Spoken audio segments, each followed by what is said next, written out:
Ladies and gentlemen, you all have one thing in common. You're all being blackmailed.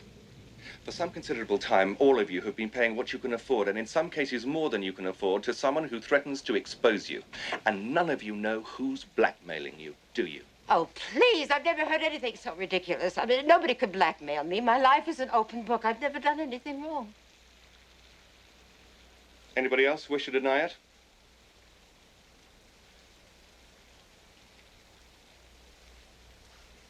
Very well. As everyone here is in the same boat, there's no harm in my revealing some details, and my instructions are to do so. Thank you, Yvette.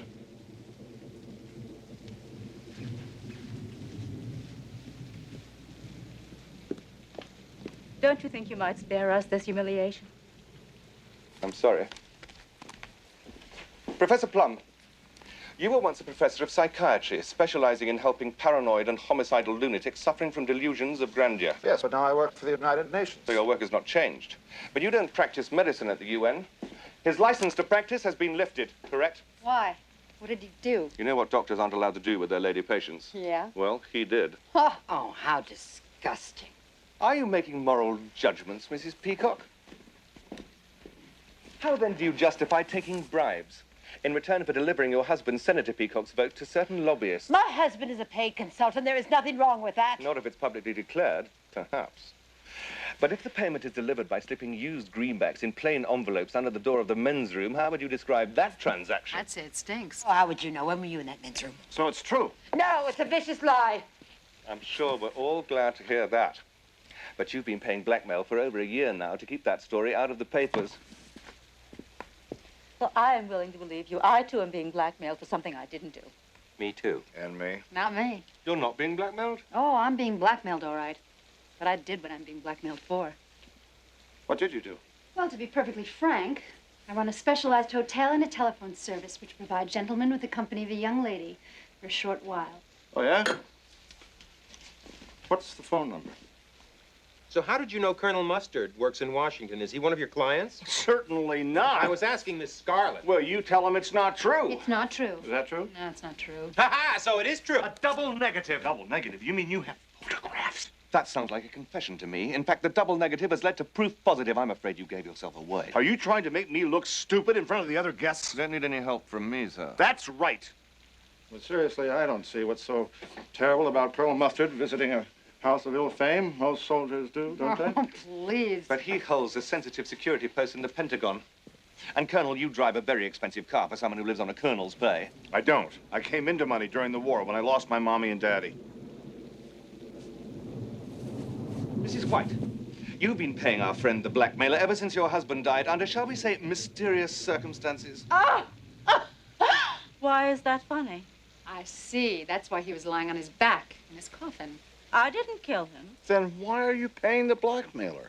I don't want a scandal, do I? We had had a very humiliating public confrontation. He was deranged. He was lunatic. He didn't actually seem to like me very much. He had threatened to kill me in public. Why would he want to kill you in public? I think she meant he threatened in public to kill her. Oh. Was that his final word on the matter? Being killed is pretty final, wouldn't you say? And yet he was the one who died, not you, Mrs. White, not you. What did he do for a living? He was a scientist. Nuclear physics. What was he like? He was always a rather stupidly optimistic man. I mean, I'm afraid it came as a great shock to him when he died, but he was found dead at home. His head had been cut off, and so had his, you know. I had been out all evening at the movies. Do you miss him? Well, it's a matter of life after death. Now that he's dead, I have a life. But he was your second husband. Your first husband also disappeared. But that was his job. He was an illusionist. But he never reappeared. He wasn't a very good illusionist. I have something to say. I'm not going to wait for Wadsworth here to unmask me.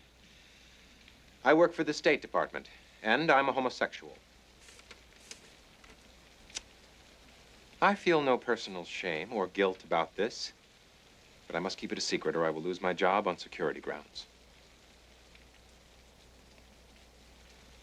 Thank you.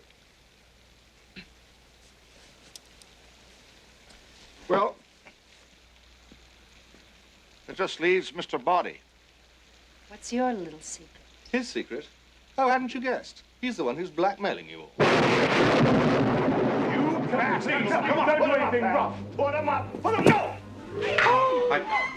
Gentlemen, pipe them out. You can't fight. You barely don't fight at all. He calls me a bastard!